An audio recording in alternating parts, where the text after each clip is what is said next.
This is the first ever electrified Mini.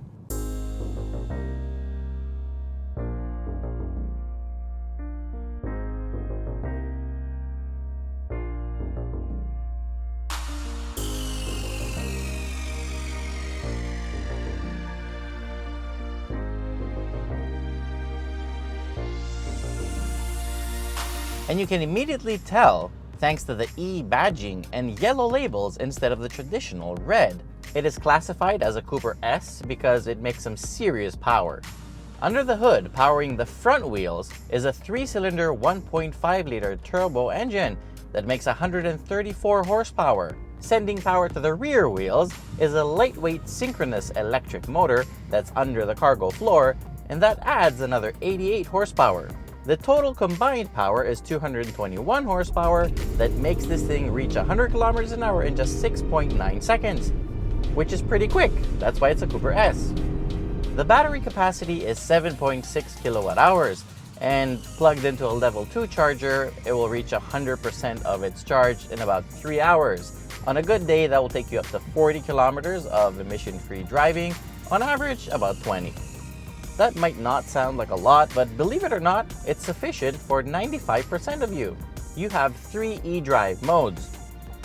In Auto eDrive mode, the car will try to use the EV motor for speeds up to 80 kilometers an hour and will only bring the gas engine into play when speeds go higher than that or you do a kickdown.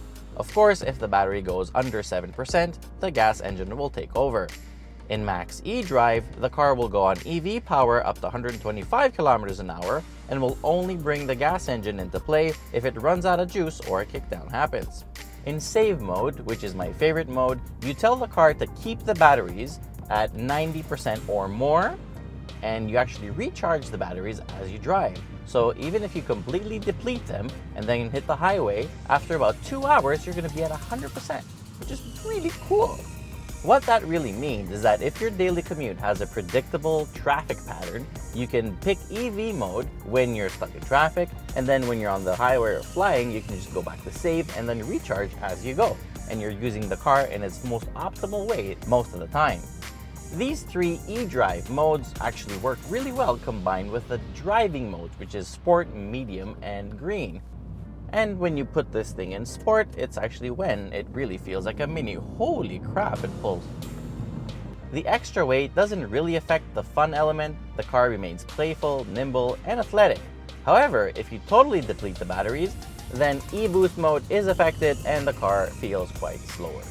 The All4 all-wheel drive system is controlled by the stability control module, so the benefit of all-wheel drive traction comes into play instantly. And you would never know that this car lacks a center diff. Ride comfort is also really good. Despite the dynamic handling and the extra weight the dampers need to handle, this thing actually absorbs bumps really well and is very comfortable.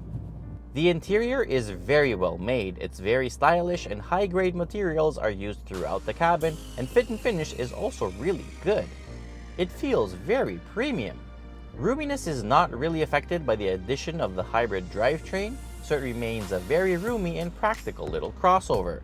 To prove that, we spent 4 weeks with it using it as our main family car, and honestly, the slightly raised rear seats were very appreciated by both our kids because they could see outside much better than before. The trunk was always able to fit our gear, and there was nothing that bothered us.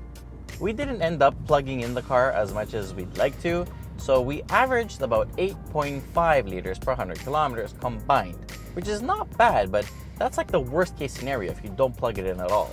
Obviously, the more you plug it in, the better that gets. I'd have to say the only drawback and annoying thing in the long run was the small gas tank, because at 35 liters, you visit the gas station quite often. The Countryman SE starts at 43,490 Canadian dollars, which makes it the most expensive current Mini. However, in Ontario, you get $7,700 rebate and green plates, which means you can use those HOV lanes all by yourself and be called an asshole. All in all, the 2018 Mini Cooper SE Countryman All4 plug-in hybrid proves that a sustainable and green car doesn't need to be boring or compromising in any way.